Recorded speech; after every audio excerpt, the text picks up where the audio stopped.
ஒரே இடத்துல லாகின் பண்ணிவிட்டு அந்த கம்பெனியோட எல்லா ப்ராடக்ட்ஸையும் யூஸ் பண்ண முடியுமா? அந்த கான்செப்ட் பேர் தான் எஸ்எஸ்ஓ லாகின்னு சொல்லுவாங்க. எஸ்எஸ்ஓனா என்ன? சிங்கிள் சைன் ஆன்னு சொல்லுவாங்க. ஸோ சிங்கிள் சைன் ஆன்னா என்னென்னா, இப்போது நீங்கள் ஒரு அப்ளிகேஷனுக்குள்ளே போகிறீங்க, அந்த அப்ளிகேஷனை வந்துட்டு சைன்இன் பண்ணுறீங்க. இதுவும் ஒரு நார்மல் ஆத்தென்டிகேஷன் மாதிரி தான். நார்மலாக நம்ம ஆத்தென்டிகேட் பண்ணும்போது நம்மளோட மொத்த க்ரெடென்ஷியல்ஸுமே பேக் எண்டுக்கு போய் அது ஆத்தென்டிகேட் ஆகி திரும்பி டோக்கனாக வரும்னு நான் இதுக்கு முன்னாடி உள்ள வீடியோவில் சொல்லியிருந்தேன். இதுவும் அதே தான். டோக்கன் வரும், செஷன் ஒன்று கிரியேட் ஆகும். ஆனால் என்ன ஒரு வித்தியாசம் அப்படின்னா, அந்த கம்பெனி ப்ரொவைட் பண்ணுற மற்ற ப்ராடக்ட்ஸ் இருக்கும். மற்ற ப்ராடக்ட்ஸையும் நம்மளால் அதே செஷனுக்குள்ளே ஆக்சஸ் பண்ணிக்க முடியும்.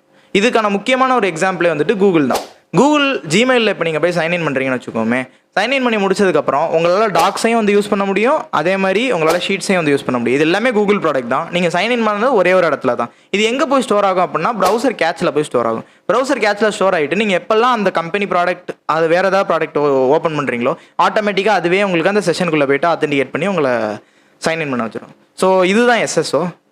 ஸோ இது மாதிரி வேறு ஏதாவது கண்டென்ட்ஸ் வேணும் அப்படின்னா நீங்கள் ஃபாலோ பண்ணிக்கங்க. தேங்க்யூ.